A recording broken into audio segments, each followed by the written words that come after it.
पार्थ मराठा वधू सूचक केंद्रामध्ये आज आमचे स्नेही इथे आम्हाला भेट देण्यासाठी आलेले आहेत। नुकताच आपला 5 मार्च रोजी जो उद्घाटन सोहळा झाला त्यावेळेस काही कारणास्तव ते आपल्याला भेटण्यासाठी येऊ शकले नाही, त्यामुळे आज त्यांनी आपल्या कार्यालयाला भेट दिलेली आहे।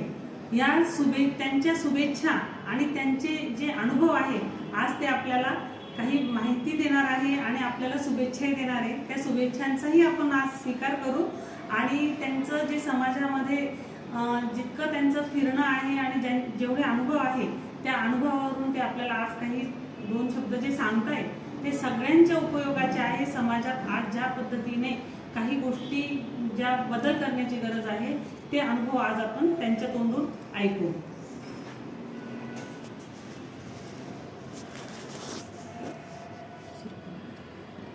नमस्कार, आपण आज या ठिकाणी आमच्या कार्यालयाला भेट द्यायला आले आहे।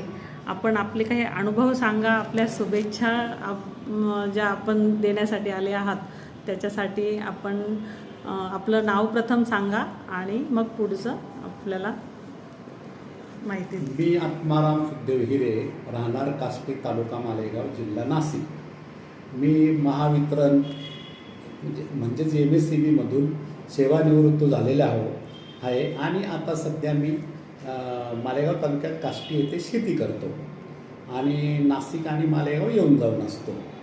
तर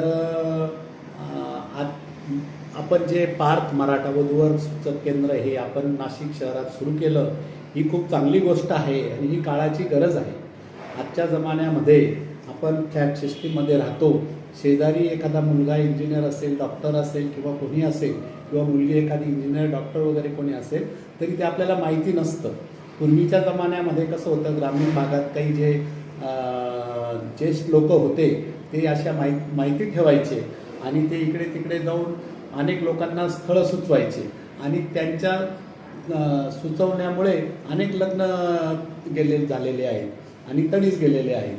परंतु आत्ता आपण इतके आयसोलेटेड झालेलो आहोत की आपल्याला काही लग्नाबद्दल काही माहिती मिळत नाही।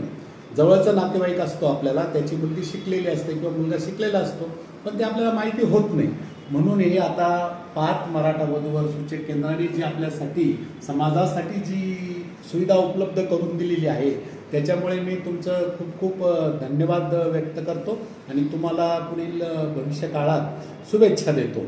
आणि आज काळाची अशी गरज आहे की मुलं मुली, आता मुलीला जर 50 लाखाचं पॅकेज असेल तर तिच्या आईवडिलांचं किंवा तिची इच्छा असते आपल्याला 50 लाखापेक्षा जास्त पॅकेजचा मुलगा मिळायला पाहिजे आणि हे नेमकं त्या धावण्यामागे किंवा ते पॅकेज शोधण्यामागे 2-4 वर्ष निघून जातात आणि मुलीचं वय वाढत जातं, मुलांचं वय वाढत जातं आणि त्याच्यामुळे आता मुलींचे वय वाढल्यामुळे त्याच्यावर किती दुष्परिणाम किंवा काय होतं हे सगळ्यांना सांगायची गरज नाही।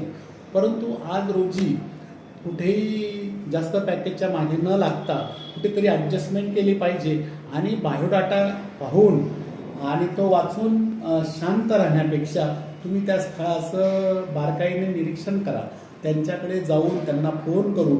आणि आजकाल असं नाही की मी मुलीवाल्यांनीच फोन केले पाहिजे असं नाही आहे, मुलांनी पण मुलीवाल्यांशी संपर्क साधून बायोडाटा जर मिळाला तर त्यांच्याशी संपर्क साधून फोन करून त्यांना त्यांच्या घरी जाऊन थोडंसं माहिती घेतली पाहिजे आणि ते देवाणघेवाण झाल्याशिवाय आपण जवळ येऊ शकत सुविधा उपलब्ध करून दिली ते पुनश्च मी तुमचे आभार व्यक्त करतो।